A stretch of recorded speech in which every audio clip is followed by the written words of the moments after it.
Hello guys, welcome back to Thrissur Pooram vlog. അപ്പോൾ നമ്മുടെ തൃശ്ശൂപൂരം vlog ഇത്രേ ഉള്ളൂ, ഒരു മിനി വ്ളോഗായിട്ടാണ് കേട്ടോ നമ്മൾ ചെയ്യുന്നത്. അതേ നമ്മൾ തൃശ്ശൂർക്കാരെ പൂരത്തിൻ്റെ അന്നാണ് പോകുന്നത്, തൃശ്ശൂർ മെയിൻ പൂരത്തിൻ്റെ അന്നല്ല കേട്ടോ. നമ്മൾ രാവിലെ തന്നെ വേഗം വീട്ടിൽ നിന്ന് ഇറങ്ങിയത് 10 മണി 10:30 ആകുമ്പോഴേക്കും നമ്മൾ പൗരപ്പറമ്പിൽ എത്തിയിട്ടുണ്ട്. ഇതാ പിള്ളേരും നമ്മൾ അമ്മയും ഞാനൊക്കെ വിഷ്ണുവൊക്കെയാണ് ആദ്യം തന്നെ പോയത്. അപ്പോൾ നമ്മൾ പാറേമക്കാവിൻ്റെ എന്താ പറയുക കൊടവണ്ടിയുടെ സൈഡിലാണ് നിൽക്കുന്നത്. പാറേമക്കാവിൻ്റെ പൂരം ഇവിടെ നടന്നുകൊണ്ടിരിക്കുന്നുണ്ട്. പൂരം ഉച്ചയ്ക്ക് 12 മണി വരെ ഉണ്ട്. അത് കഴിഞ്ഞ് പിന്നെ ഉപചാരച്ചൊല്ലി പിരിയൽ വെടിക്കെട്ട് ഇതൊക്കെ കഴിഞ്ഞിട്ട് വേണം വീട്ടിലെത്താൻ. അപ്പോൾ കുടമാറ്റം കാണാൻ വേണ്ടി കുറച്ച് നേരം ഇവിടെ നിന്ന്. പിന്നെ പിള്ളേർ എടുത്ത് നിന്നപ്പോൾ ഞങ്ങൾക്ക് വയ്യാതായപ്പോൾ എന്തായാലും വിചാരിച്ചു ഇനി പിള്ളേരെടുത്ത് അധികം നേരം നിൽക്കുന്നത് അത്ര രസമായ കാര്യമില്ല എന്ന് വെച്ചിട്ട് നമ്മൾ ഇവിടെ ഒരു ആൽത്തറമ വന്നിരിക്കാന്ന് വെച്ചു. അങ്ങനത്തെ ഇങ്ങനെ ഒരു ആൽത്തറ കെട്ടിയിട്ടുണ്ട്. അപ്പോൾ പിള്ളേരൊക്കെ അവിടെ ഇരുത്തി കുറച്ച് സെറ്റാക്കി അവർക്ക് വെള്ളം സ്നാക്സൊക്കെ കൊടുക്കുന്നുണ്ടായിരുന്നു, അത് കൊടുത്തു. അപ്പോൾ വീട്ടുകാരെല്ലാവരും ഉണ്ടായിരുന്നു കേട്ടോ. പിന്നെ ചേച്ചി അപ്പനും കുറച്ച് ലേറ്റായിട്ടാണ് വന്നിട്ടുണ്ടായിരുന്നത്. അങ്ങനെ അവർക്ക് പിള്ളേർക്ക് അതൊക്കെ കൊടുത്തു. അപ്പോഴേക്കും കളിപ്പാട്ടങ്ങൾ കാണുമ്പോൾ കളിപ്പാട്ടങ്ങൾ വാങ്ങിച്ച് പിള്ളേരെ സെറ്റാക്കി ഇരുത്തിയിട്ടുണ്ട്. അമ്മ ഇവിടെ ഇരിപ്പാണ്.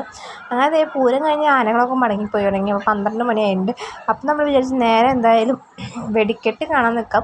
അപ്പം നമ്മൾ എന്തായാലും വെടിക്കെട്ട് കാണാൻ വേണ്ടി എവിടെയെങ്കിലും പോയി നിൽക്കാം. അപ്പം നടുവിലാലിൻ്റെ അവിടെ നിന്നത് 2ൻ്റെ ഫിനിഷിങ് പോയിൻറ്റിൻ്റെ അവിടെ പോയി നിന്നു. ചേച്ചിയും പിള്ളേരും കുറേ നേരം നിന്നു. പിന്നെ അവർ പറഞ്ഞു വേണ്ട, പിള്ളേർക്ക് വെടിക്കെട്ട് എങ്ങനെ പേടിയാവും, നമ്മൾ ഫിനിഷ് പോയിൻറ്റിൻ്റെ അവിടെയാണല്ലോ നിൽക്കണത്, അപ്പോൾ അവർക്ക് ഇനി പേടി വേണ്ടാന്ന് വെച്ചാൽ അവർ കുറച്ച് കഴിഞ്ഞപ്പോൾ ചേച്ചിയും പിള്ളേരും അച്ഛനും കൂടെ വീട്ടിലേക്ക് പോന്നു. ഞാനും അമ്മമാരും വിഷ്ണുവാണ് നിന്നിട്ടുണ്ടായിരുന്നത്, എൻ്റെ മോളും. അവർക്ക് പിന്നെ അത്ര പേടിയൊന്നും ഇല്ല വെടിക്കെട്ട്, അതുകൊണ്ട് തന്നെ നിന്നു.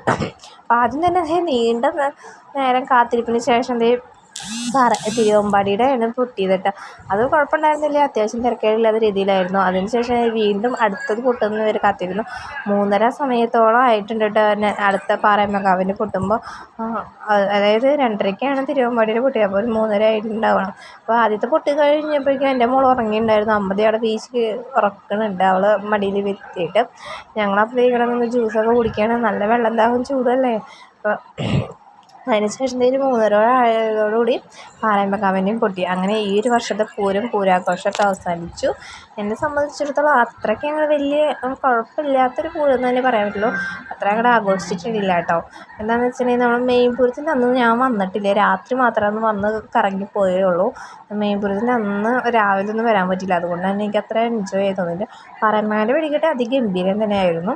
അങ്ങനെ വെടിക്കെട്ട് കഴിഞ്ഞിട്ട് പിന്നെ വേഗം നമ്മൾ വീട്ടിലേക്ക് നടന്നോട്ടോ. ഉണ്ണി ഉറങ്ങിയത് കൊണ്ട് തന്നെ വേറെ ഒന്നും തന്നെ വാങ്ങിക്കാനും പിടിക്കാനും ഒന്നിനും നിന്നില്ല.